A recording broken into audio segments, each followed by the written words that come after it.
Good evening. मैं doctor Amit Kumar Dhiman, cancer specialist, Deep hospital Ludhiana. आज फिर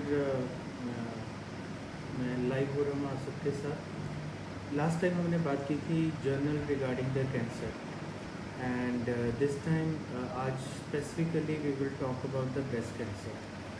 सो एज वी नो कि ब्रेस्ट कैंसर जो है कि this is the most common cancer amongst the female, और द मैक्सिमम जो डेथ रेट है this is because of the breast cancer. Important चीज़ ये है कि इस कैंसर को हम टाइमली डिटेक्ट करके इसको क्योर कर सकते हैं। So this is important message मैं सबको देना चाहूँगा।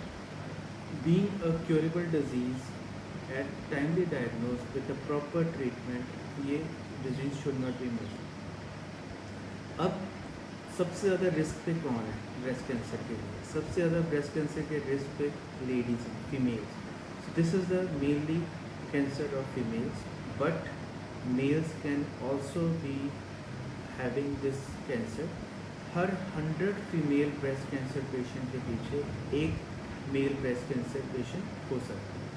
सो अगर किसी फैमिली में ब्रेस्ट कैंसर की हिस्ट्री ज़्यादा है, या ओवेरियन कैंसर की, पैंक्रियाटिक लिम्फोमा, किसी भी कैंसर की हिस्ट्री ज़्यादा है, तो उनमें मेल में भी ये कैंसर हो सकता है।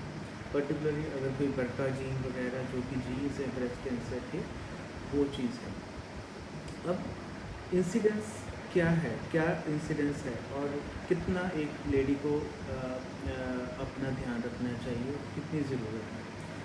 जो आज की डेट में है कि out of 8 female 1 female is going to have breast cancer in her life. मतलब अगर 8 लेडीज़ को हम फॉलो करते हैं तो मोस्ट लाइकली उनमें से एक लेडी को ब्रेस्ट कैंसर उसकी लाइफ टाइम में होगा। किस टाइम होगा दैट डिपेंड्स। और दूसरा मेजर रीज़न क्या है? एक तो होगा कि फीमेल, एक दूसरा रीज़न क्या है कि ये ब्रेस्ट कैंसर का होने का कि age, age the age of the female increases the risk of breast cancer is increasing. So क्योंकि this is because of the exposure of the breast to the hormone which is the oestrogen hormone, और the oestrogen, mainly oestrogen hormone जो female hormone है। जो दूसरा hormone है progesterone hormone, that is protective rather than positive for the breast cancer. So अब हम ये अगर ईस्ट्रोजन हार्मोन है, एक तो हो गया हार्मोन रिलेटेड, एक सेकंड हो गया जीन रिलेटेड। जीन रिलेटेड में तो हम यही कहेंगे जिसकी फैमिली में हिस्ट्री है, किसी की ब्लड रिलेशन में मासी होगी, नानी होगी, बुआ होगी, जो ब्लड रिलेशन में है, अगर उनमें से बड़ी सिस्टर हो गई, या पहले ही फीमेल को ब्रेस्ट कैंसर हुआ है, अब दूसरे ब्रेस्ट में भी कैंसर होने का रिस्क है। सो सबसे पहले अगर फैमिली हिस्ट्री है सो वो लेडीज़ तो एट रिस्क है। और जो फैमिली में अगर केस हुआ है, अगर मल्टीपल केसेस हैं तो yes, at any as it में बी रिस्की। और अगर एक आधा केस हुआ है तो अगर वो केस 50 साल की उम्र से पहले फैमिली में या ब्लड रिलेशन में हुआ, 50 साल की उम्र से पहले, तो ज़्यादा चांसेस है कि वो जीन रिलेटेड है, और जो दूसरी लेडीज़ हैं उनको अपना ज़्यादा ध्यान रखना है। अब दूसरी इंपॉर्टेंट क्या चीज़ है, अगर फैमिली में एक फीमेल को 50 साल की उम्र से पहले ब्रेस्ट कैंसर हुआ, तो जो दूसरी लेडीज़ हैं उनका जो स्क्रीनिंग होनी है, जिसमें मेमोग्राफी है, ब्रेस्ट सेल्फ एग्जामिनेशन है, या इन फ्यूचर में जो भी टेस्ट आने वाले हैं, वो उस केस से 10 साल पहले, सपोज किसी को 45 साल की उम्र में ब्रेस्ट कैंसर हुआ, तो 35 ईयर की एज से उसके बाकी सिस्टर्स वगैरह, या फिर जो उसकी डॉटर है, तो उसको 35 ईयर की एज से वो अपने ब्रेस्ट स्क्रीनिंग, मेमोग्राफी वगैरह या प्रॉपर चेकअप वगैरह, ब्रेस्ट सेल्फ एग्जामिनेशन वगैरह करना ज़रूरी है। दूसरा इंपॉर्टेंट रीज़न है ईस्ट्रोजन हार्मोन। अब ईस्ट्रोजन हार्मोन कैसे बढ़ेगा? जैसे मैंने आपको लास्ट टाइम बताया था, ईस्ट्रोजन हार्मोन एक तो ओवरीज में बनता है, ठीक है। दूसरा है कि अगर उसका कॉन्टीन्यूस एक्सपोजर होता रहता है without a protective effect of oestrogen, वो एक रिस्क फैक्टर है। तीसरा है जो हार्मोन है वो बनता है बॉडी के फैट में। जो ओबीज लेडीज़ हैं, मोटी लेडीज़ हैं, जिनके की फैट टिश्यू ज़्यादा है, उनमें ये ईस्ट्रोजन हार्मोन ज़्यादा बनता है, तो वो ज़्यादा एट रिस्क है। सो ईस्ट्रोजन हार्मोन्स का एक्सपोजर कैसे बढ़ेगा बॉडी में? एक मेन नया जो रीज़न है कि अर्ली मीनार्की मीन्स की जो लड़कियां हैं उनको जल्दी मेंसेस आ रहे हैं, जल्दी मेंसेस आने की वजह से जल्दी वो ईस्ट्रोजन को एक्सपोज हो रही है। और जो उनका लॉन्ग पीरियड है, एक तो अर्ली मीनार्की हो रही है, सेकंड हो रहा है लेट मैरिज की वजह से late pregnancy has protective effect on the breast cancer. Then अपना लेट मीनोपॉज कैसे आ रहा है कि कभी कभी एक तो ओबीज लेडीज़ में हार्मोन ज़्यादा बनते हैं, लेस फिजिकल एक्टिविटी है उससे भी हार्मोन ज़्यादा बनते हैं। तो उन चीज़ों के साथ वो जो ओवरऑल लाइफ में एक्सपोजर है अपना इसका ईस्ट्रोजन हार्मोन का, वो बढ़ जाता है। अर्ली मीनार्की हो गया, लेट मैरिज, प्रोजेस्टेरोन का एक्सपोजर, जो प्रेगनेंसी में प्रोजेस्टेरोन का वो बेनिफिट है अपना प्रोटेक्टिव, वो इफेक्ट कम हो जाता है। बच्चे कम होते हैं, यूजली एक बच्चा होता है या मैक्सिमम दो, पहले के ज़माने में 5-5, 6, चलो वो तो हम नहीं प्रमोट करते, बट यस जो 1 या 2 बच्चे उनको properly breast feeding is important. Breast feeding itself is protective for the breast cancer. So ये कुछ जो चीज़ें हैं they are very important. And the next thing is कि ओबेसिटी की वजह से ईस्ट्रोजन हार्मोन, सो ये चीज़ ध्यान रखनी है कि ईस्ट्रोजन का एक्सपोजर। इसके अलावा ईस्ट्रोजन का एक्सपोजर, फिजिकल एक्टिविटी कम हो जाना, फैट का बढ़ जाना, जो डाइट है उसमें फैट डाइट बहुत ज़्यादा है, जंक फूड है, चीज़ वगैरह लेते हैं, ये सब चीज़ें हार्मोन्स को इंक्रीज़ करती हैं। फिर जिनको बच्चा नहीं होता उससे क्या होता है कि जो ओवरीज़ हैं, ओवरीज़ का कैंसर का रिस्क भी बढ़ जाता है, क्योंकि उसमें बार बार वो डैमेज होता रहता है ओवुलेशन की वजह से। ओवुलेशन जहाँ पे रिपेयर होती है वहीं से कैंसर होने के चांसेस ज़्यादा रहते हैं। फिर यूज़ ऑफ अल्कोहल, जो कि अर्बन सोसाइटी का एक इस प्रॉब्लम है कि जिसमें कि more than moderation use of alcohol, rather females में जो अल्कोहल का यूज़ है वो मेल से काफ़ी कम होना चाहिए, because of some difference in the enzymes in the body of the male and female. Usually ये कहते हैं कि 30 ml of females alcohol is equivalent to the 60 ml of male alcohol, क्योंकि मेल जो हैं वो अल्कोहल को ज़्यादा अब्जॉर्ब प्रॉपरली इसको मैनेज कर लेते हैं, उसके कैटलिस्ट जो डिजेशन है वो ज़्यादा बेटर है। सो अल्कोहल का use. Then smoking is again a respected, आपको पता ही है कि smoking is full of carcinogens, बहुत सारे इसमें कार्सिनोजेंस हैं। सो ये सारा अपना है वो भी उसके ऊपर इफ़ेक्ट करते हैं। इसके अलावा पहले होती थी HRT था कि hormone replacement therapy. Hormone replacement therapy में क्या था कि अगर फीमेल्स को जल्दी मीनोपॉज आता था तो उसके मीनोपॉज के सिम्टम्स को ख़त्म करने के लिए हार्मोनल रिप्लेसमेंट थेरेपी देते थे। तो हार्मोनल रिप्लेसमेंट जो थेरेपी है that is basically prolongs the exposure to the estrogen, which after the approximately 5 year ये risk of the breast cancer double कर देती है। बट आजकल HRT जो हार्मोन रिप्लेसमेंट थेरेपी है वो बहुत ज़्यादा यूज़ में नहीं है। अब और इनमें से मॉडिफाइबल फैक्टर्स कौन से हैं? मॉडिफाइबल्स देखो, हम मीनार्की को मॉडिफाई कर सकते हैं, यस कर सकते हैं। लड़कियों को पहले ही एक्टिविटी में डालो, फिजिकल एक्टिविटी में डालो, थोड़ा आजकल सोशल मीडिया से दूर रखो, दूसरी एक्टिविटीज़ में रखो जिसमें कि कोई एक्स्ट्रा करिकुलर एक्टिविटीज़ होगी, ताकि उनका एक्सपोजर और जल्दी मीनार्की स्टार्ट ना हो। तो बहुत ज़रूरी है। यूजुअली जो एथलीट गर्ल्स हैं जो फिज़िकल एक्टिविटी में ज़्यादा हैं, गेम्स में ज़्यादा, उनके मेंसेस 14-15 साल की उम्र में स्टार्ट होते हैं, कंपेयर टू जो कि एथलेटिक एक्टिविटीज़ में नहीं है, उनके 9-10 ईयर्स में भी आजकल स्टार्ट होने शुरू हो गए। एक तो ये हाइट पे भी इम्पैक्ट डालता है, अर्ली मीनार्की की वजह से लड़कियों की हाइट भी छोटी रह जाती है। सो ये है। और मॉडिफाइबल फैक्टर्स क्या हैं? Stop smoking, stop alcohol, and another is the physical activity. अपने बॉडी को फिट रखो, do the best possible yoga और the exercise you can do, ताकि जिसमें कि अपना फैट और अपना फैट कंटेंट डाइट में कम करो, जिससे कि अपने ईस्ट्रोजन हार्मोन्स ना बन सके। अनमॉडिफाइबल फैक्टर्स क्या हैं? अनमॉडिफाइबल फैक्टर्स हैं जैसे अपने जेनेटिक फैक्टर्स हैं, जीन फैक्टर है, फैमिली में डिजीज़ है, इसको हम ज़ीरो तो नहीं कर सकते, बट हाँ प्रॉपर स्क्रीनिंग के साथ हम इसको मैनेज कर सकते हैं कि जो ये कोई भी अगर डिजीज़ फैमिली में है, ब्रेस्ट कैंसर की हिस्ट्री है, तो प्रॉपर मेमोग्राफी, टाइमली मेमोग्राफी करा के या breast self examination timely start करके उसको हम मैनेज कर सकते हैं। अब क्वेश्चन आता है कि किस एज पे है ना। सो कभी कभी यंग एज में पेशेंट आते हैं कि नहीं मेरे को कैंसर नहीं हो सकता, ये पॉसिबल नहीं है क्योंकि एज बहुत छोटी है। ऐसा नहीं है। Even I think most of the oncologist has seen at the age of 15 to 16 years also.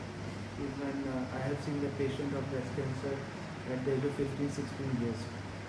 एक बहुत कॉमन प्रॉब्लम आती है अर्ली एज में कि लड़कियां आती हैं कि अपना जो ब्रेस्ट में गिल्टियाँ फील होती हैं, जो लम्ब्स फील होती हैं। सो एक चीज़ होती है फाइब्रोएडिनोसिस या फाइब्रोसिस्टिक ब्रेस्ट डिजीज। इसमें क्या है कि जो नॉर्मल ब्रेस्ट टिश्यू है during the just before the menses, because of the progesterone hormone, जो प्रोजेस्टेरोन हार्मोन डेवलप होता है उसकी वजह से ब्रेस्ट में स्वेलिंग आ जाती है। इस कंडीशन में क्या होगा कि मेंसेस आने से पहले 5-6 दिन पहले या हफ्ता 10 दिन पहले, depending on patient to patient sensitivity, वो ब्रेस्ट नोड्यूल फील होने शुरू हो जाएंगे, वो पेनफुल हो जाएंगे, हाथ लगाना मुश्किल हो जाएगा। इवन कभी कभी तो पेन इस हद तक होती है कि लेफ़्ट या राइट शोल्डर में जानी शुरू हो जाती है, टुवर्ड्स नेक एंड बैक। ये सारा कुछ हार्मोन की चेंजेस की वजह से। ये usually this is not a cancer. In cases में मोस्टली ये कैंसर नहीं होता अनलेस कोई बहुत ही बड़ी नोड्यूल हो, कोई अल्सर प्रोड्यूस कर रही हो या कोई निप्पल से डिस्चार्ज कर रही हो, तो ये है। सो अभी दिस जो फाइब्रोएडिनोसिस है, इसको होगा क्या कि आप दिस विल डिसअपियर। ये जो पेन वगैरह डिसअपियर हो जाएगी after 5-7 days of start of the menses. Breast will be soft and कोई पेन नहीं होगी और जो लंप होंगे वो स्मॉल हो जाएंगे। उसी तरफ अगर हम ब्रेस्ट कैंसर का देखें तो ब्रेस्ट कैंसर में क्या होगा कि अगर कैंसरस नोड्यूल है, कैंसरस नोड्यूल में ये होगा कि वो जो लीजन है, लंप है, एक तो वो most of the time painless हो, थोड़ी बहुत ही दर्द हो सकती है दबाने पे, मोस्टली पेनलेस हो, मोबाइल नहीं होगा एक जगह पे, कहीं ना कहीं पे फिक्स होगा। और हो सकता है कि वो स्किन के ऊपर भी रेडनेस ले। जो कि सिम्टम्स हैं ब्रेस्ट कैंसर के, क्या सिम्टम होते हैं, कोई अल्सर है, अगर वो फिक्स्ड है, स्किन में डिम्पलिंग हो रही है, स्किन में जैसे डिम्पल से पड़ रहे हैं, स्किन के ऊपर रेडनेस आ रही है, कोई अल्सर डेवलप हो रहा है। फिर अब जैसे कोई निप्पल से डिस्चार्ज हो रहा है, पर्टिकुलरली ब्लडी डिस्चार्ज हो रहा है, ब्लड आ रहा है उसमें, या फिर उसके साथ साथ जो एक्जिला है, जिसको हम हिंदी में पंजाबी में कच्छ भी बोलते हैं, तो वहाँ पे कोई गांठ डेवलप हो रही है, ब्रेस्ट की शेप चेंज हो रही है, निप्पल वापस अंदर को रिट्रैक्ट हो रहे हैं, अंदर की तरफ जा रहा है, और जो निप्पल की शेप चेंज हो रही है, और दोनों ब्रेस्ट में डिफरेंस काफ़ी ज़्यादा है। सो ये जो चीज़ें हैं ये साइंस हैं ब्रेस्ट कैंसर के, रादर दैन की fibroadenosis disease. But my advice कि कभी भी किसी गांठ को इतना वेट मत करो। अगर आपको पता चलता है कि आपकी कोई गांठ डेवलप हो रही है, इतना इतनी वेट मत करो कि हमें लगे कि आप उसको वेट करते करते स्टेज को बढ़ा लो। अब मैं ये बात क्यों कर रहा हूँ? मैं ये बात इसलिए कर रहा हूँ कि जो रिज़ल्ट हैं ट्रीटमेंट के, ब्रेस्ट कैंसर ट्रीटमेंट के, कि आपको पता ही है कि इसमें काफ़ी एडवांसमेंट है और काफ़ी जो क्योर रेट है काफ़ी हद तक बढ़ चुका है। सो इसमें क्या है कि जो स्टेज 1 पे ब्रेस्ट कैंसर है वो 90 to 95% patient, 95 to 99% patient can be cure अगर टाइमली डिटेक्शन होती है। वहीं स्टेज 2 में अराउंड 70% पेशेंट्स की क्योर है। वहीं स्टेज 3 में अराउंड 40% की क्योर रेट रह जाती है, और स्टेज 4 में लेस देन 15%। सो अगर कुछ भी लगता है तो टाइमली जो है डिटेक्शन करके और टाइमली उसको स्टेज करके हम उसको क्योर करने की कोशिश कर सकते हैं। यूजुअली जो इंसिडेंस है, जो कि एक क्वेश्चन पूछा गया है कि किस एज ग्रुप में ज़्यादा है, as that age will increase as age will increase the risk of breast cancer increases. दूसरा, थोड़ा सा इंक्रीज, चाहे प्रेगनेंसी अपनी प्रोटेक्टिव है, but just at the end of the pregnancy थोड़ा सा ब्रेस्ट कैंसर का रिस्क बढ़ जाता है। और इस टाइम पे यूजली जिन फीमेल्स को ब्रेस्ट कैंसर होता है during the pregnancy, just after the pregnancy, confusion किसके साथ होती है? गांठ, जो कि दूध की गांठ के साथ। पर अगर कोई भी गांठ बनती है even after the pregnancy, immediately after pregnancy, बच्चा लैक्टेट भी कर रहा है, फीडिंग भी ले रहा है, तो उस चीज़ का ध्यान रखना है कि कहीं वो कोई कैंसरस गांठ तो नहीं है, क्योंकि जो मिल्क की गांठ होगी वो पेनफुल होगी, उसकी वजह से फीवर वगैरह आएगा। पर जो कैंसर की गांठ हो सकती है या लंप हो सकता है वो पेनलेस होगा, और उसमें पेनलेस होगा, और वो उसके ऊपर कोई भी टेम्परेचर वगैरह इंक्रीज़ नहीं करेगा, और ना ही कोई मिल्क सक करने के बाद उसमें कोई इम्प्रूवमेंट होगी।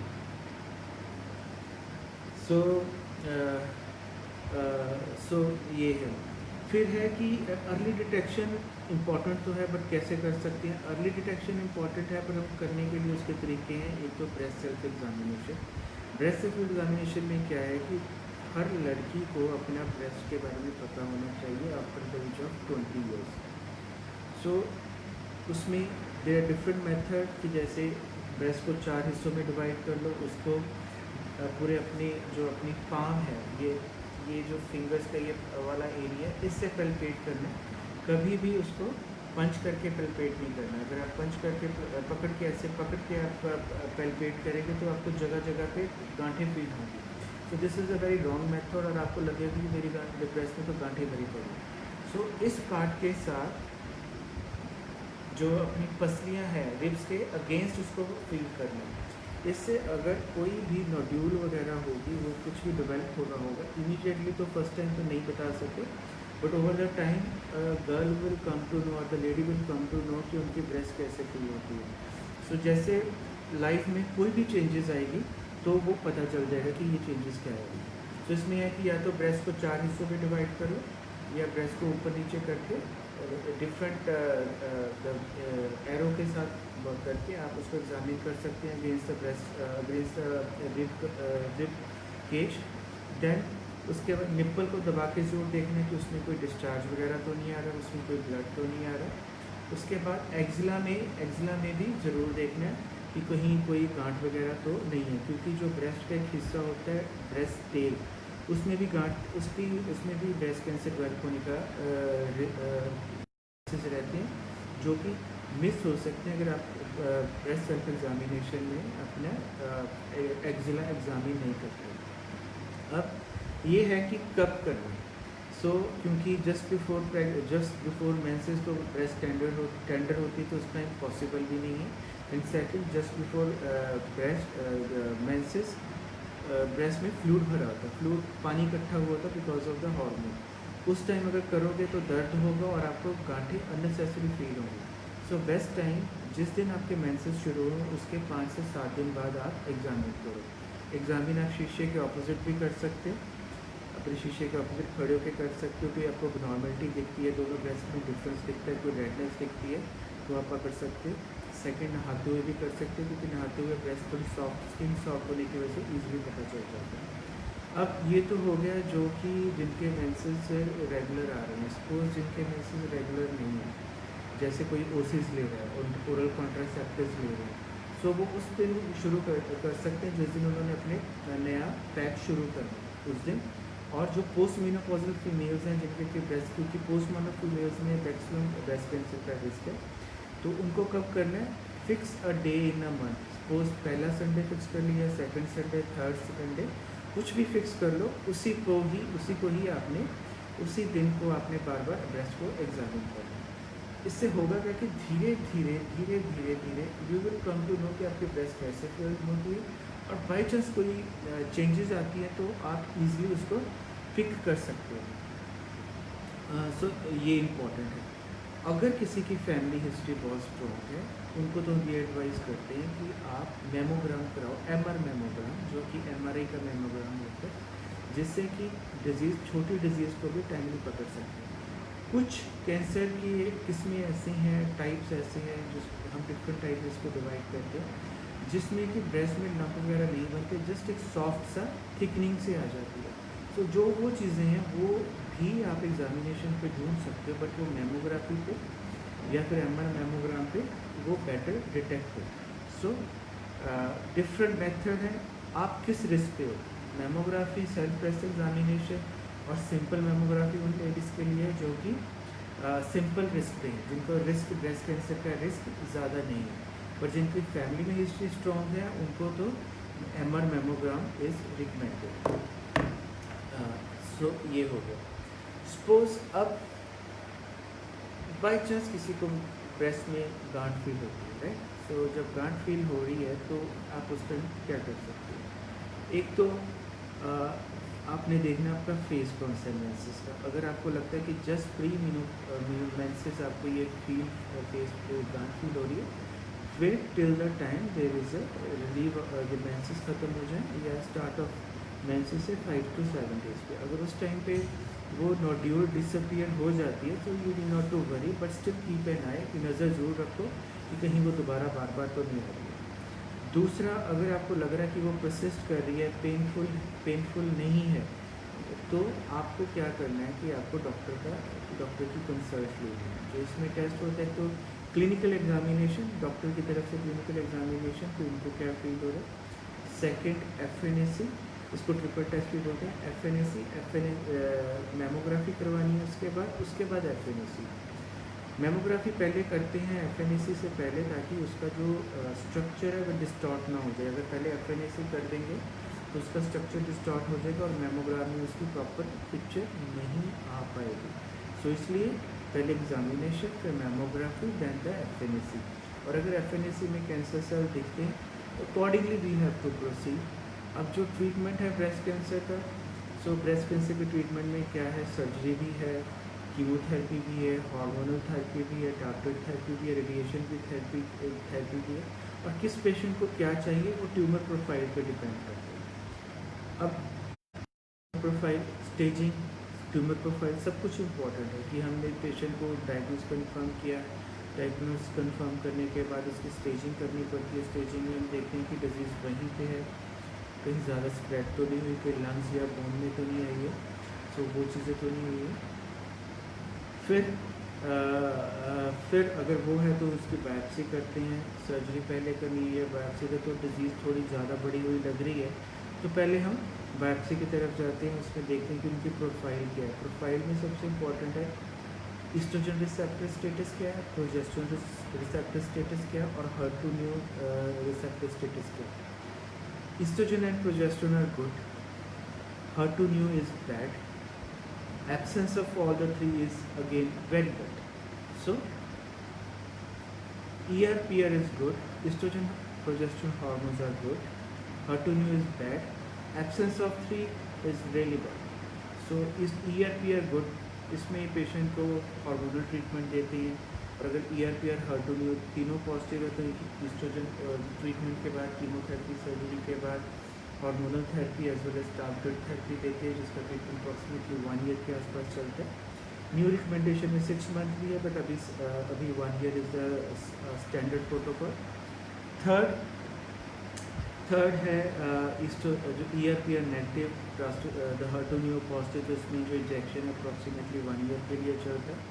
और जो ट्रिपल नेगेटिव मोडेलिटी है, ट्रिपल नेगेटिव में तीनों नेगेटिव हैं, they have the worst outcome. और इसमें सबसे इफेक्टिव है जो कीमोथेरेपी, मैक्सिमम कीमोथेरेपी से डिजीज़ को किल करने की कोशिश करते हैं।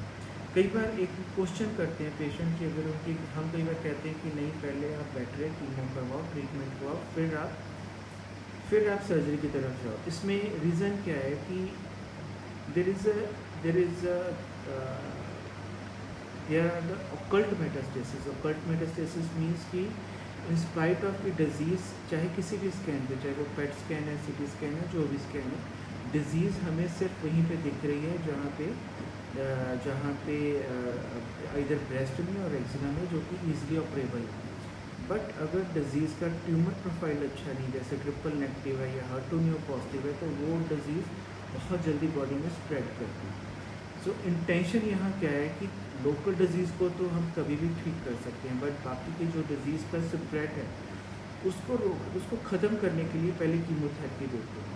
अदरवाइज़ क्या होगा, हम सर्जरी करेंगे, सर्जरी करने के बाद वी विल वेट उसकी रिकवरी की, और मीनवाइल हो सकता है कि जो वो दूसरे सेल फैले हुए थे वो बाकी ऑर्गन्स में वर्क होना और वर्सनिंग करना शुरू कर दें।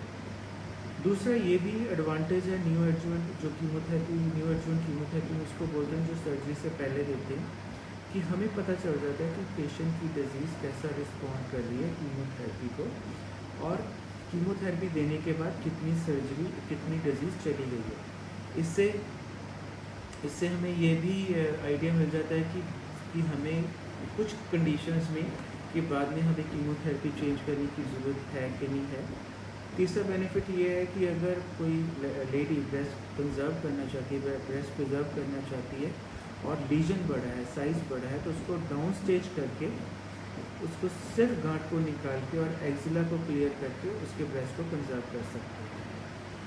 तो ये डिफरेंट ट्रीटमेंट मोडालिटी होगी। अब एक क्वेश्चन रहता है जो काफ़ी कॉमन क्वेश्चन है लेडीज़ में भी, कि अगर ब्रेस्ट कंजर्वेशन करते हैं, फैमिली में भी होता है एक्चुअली, कि अगर ब्रेस्ट कंजर्वेशन करते हैं, पूरी ब्रेस्ट को नहीं निकालते वर्सेस हम ब्रेस्ट को पूरी निकालते हैं, तो वो बेटर है क्योंकि उससे डिजीज़ वापस नहीं आएगी। नहीं, ऐसा नहीं है। अगर हम दोनों को कंपेयर करें, अगर ब्रेस्ट कंजर्वेशन सर्जरी करते हैं प्रॉपर मार्जिन्स लेके एंड उसके बाद रेडिएशन लग जाती है, तो इसमें ब्रेस्ट कैंसर के वापस आने के चांसेस उतने ही हैं जितना पूरे ब्रेस्ट निकालने के बाद। So breast conservative surgery is absolutely possible. We feel कि breast is a very important ornamental of female. So वो बहुत important है, बहुत important organ है. So उसको conserve करने में कोई भी problem नहीं है, और this is not at all dangerous to the patient's life. So ये एक जो मिथ बनी हुई है कि नहीं पूरा रिमूव कर दो, ऐसा कुछ भी नहीं। कोई भी ब्रेस्ट को कंजर्व करना चाहता है वो that is well acceptable and should be done. We try कि पेशेंट को कन्विंस करने की, बट ठीक है, ultimately the patient decision that is most important. Reason, अगर एक ब्रेस्ट में रिस्क है तो दूसरी ब्रेस्ट भी है, क्योंकि दूसरी ब्रेस्ट पे भी उतना ही रिस्क रहता है। अगर 2% अगर इस ब्रेस्ट में कैंसर आने के चांसेस हैं, 2% दूसरी ब्रेस्ट में आने के भी चांसेस हैं। सो प्रोफिलैक्टिक मेस्टेक्टमी सिर्फ कुछ केसेस में ही एडवाइजेबल है, otherwise it is not advisable. इसके अलावा दूसरा है कि कभी कभी क्या कई बार है कि जो लेडीज़ सपोज आज एक मिथ की वजह से, कि एक मिथ बहुत है सोसाइटी में, अगर ब्रेस्ट में नोड्यूल है, अगर हम इसको टच करते हैं, टेस्ट करवाते हैं, तो ये स्प्रेड हो जाएगी। We will say as a cancer specialist जितने भी हैं वो सभी कहेंगे कि सब ने देख लिया कि जो पेशेंट कहते हैं कि हमें इसको टच नहीं करवाना, हम वैसे ही इलाज करवा लेंगे। इलाज में क्या है, कोई किसी के पास आप जाओगे, कोई भी वो नेम एनीवन, कोई भी क्वेट या व्हाटएवर, उन्होंने कुछ हार्मोनल टैबलेट्स आपको देनी है जिससे कि आपका टेम्परेरी बेनिफिट हो जाएगा। आपको लगेगा कि डिज़ीज़ कम होगी, टेम्परेरी बेनिफिट से डिज़ीज़ कम हो जाएगी, बट वो क्योर नहीं होगी, क्योंकि अल्टीमेटली डिज़ीज़ है तो वो हार्मोन रेजिस्टेंस भी डेवलप करेगी, और जब वो रेजिस्टेंस डेवलप होकर बढ़ती है, फॉल्स होप में बढ़ जाती, फॉल्स सेफ्टी में बढ़ जाती है कि वो डिज़ीज़ बाकी ऑर्गन में फैल जाती है। वही पेशेंट जो स्टेज 1 या 2 पे पहले आए थे, वही स्टेज 4 में आते हैं। कभी कभी जैसे मैंने बताया था कि कुछ ब्रेस्ट कैंसर ऐसे भी हैं कि जो बहुत छोटी ब्रेस्ट, मतलब ब्रेस्ट जब लीजन बहुत छोटा है तभी वो स्प्रेड आउट हो जाते हैं। तो वो जो स्प्रेड हो जाते हैं तो वो कैसे प्रेजेंट कर सकते हैं, वो कैसे प्रेजेंट करते हैं, यूजली पेशेंट या तो सांस के साथ आएंगे जिसमें लंग में पानी भर चुका है, या लंग में लीजन आ चुके हैं, लीवर में प्रॉब्लम आ चुकी है, लीवर में फैल चुका है, भूख कम हो गई है, जॉन्डिस हो गया, पेट में दर्द रहने लग पड़ा है, या पीठ में दर्द या हड्डियों में दर्द रहने लग पड़ा है, क्योंकि ये जो ब्रेस्ट कैंसर है लंग, बोन, लीवर, ब्रेन, इन ऑर्गन्स में जल्दी जाता है। और जो हार्मोन पॉजिटिव डिजीज़ है वो काफ़ी अर्ली अपने बोन्स में चली जाती है। सो वही चीज़ जो कि ईजिली क्योरेबल थी, अब now we are dealing with the stage 4 disease, but still stage 4 disease में भी अगर प्रॉपरली ट्रीटमेंट दिया जाए तो एक अच्छी लाइफ एक्सपेक्टेंसी पेशेंट को हम दे सकते हैं और अच्छी क्वालिटी ऑफ लाइफ के साथ वी कैन डू। मैं ये नहीं कहता कि 100% पेशेंट को, but yes most of the patient will have a good quality of life and good outcome. So now I would like to have question from your side.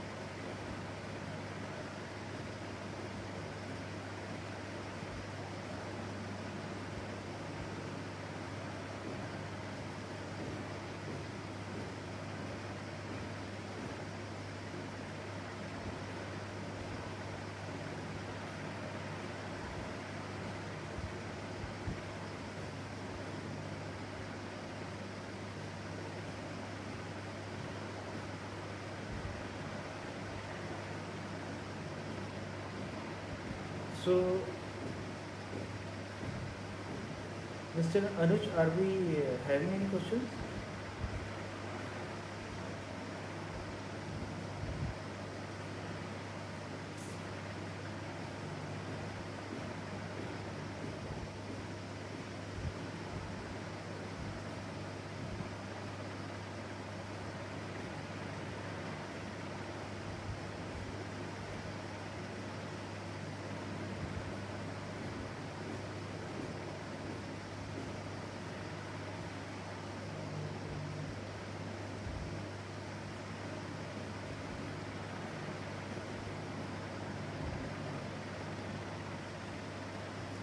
Yes, Anuj.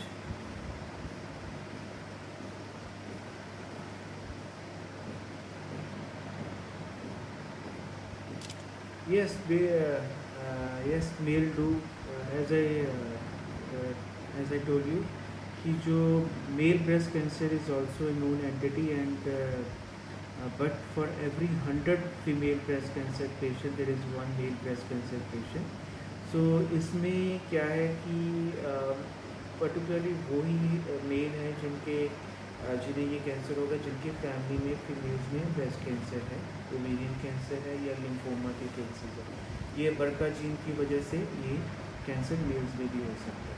सो किसी family में अगर बार बार cancer हो रहा है ladies को, तो gents को भी ब्रेस्ट सेल्फ एग्जामिनेशन करना चाहिए। वो महीने के किसी भी दिन कर सकते हैं। And for male it is easier to have the self examination. Protective factors for the breast cancer, as it has been asked by one of viewer. So protective में जैसे मैंने बताया कि the good quality of the healthy lifestyle is important, जिसमें कि physical activity, जिसमें कि the more on the fruit and vegetables fiber diet, less on the fats, and maintain your body weight, do the regular exercises, moderation on the alcohol, and no smoking, and the another important is the regular breast examination and screening whenever it is required. So these are the protective factors for the breast cancer. And for young girls, as everyone has everyone has daughters in our family now, so they should be more active. They should be forced into physical activity, games, gyms, dancing. So this will increase the age of the minority. So rather than having at the age of 9 to 10 years, they will have at the age of 13, 14 or 15 years.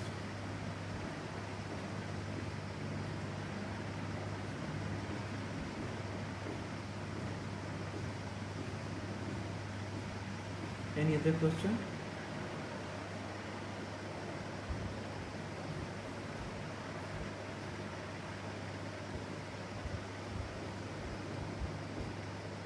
So with this, I'll thanks everyone for watching me live on Facebook. So next week we will be I will be there. I will be with you with some new topic, and meanwhile I'll say in COVID era, so be careful, be safe, and be at home. And this is the time to survive. than to. Thank you friends. Thank you for watching me.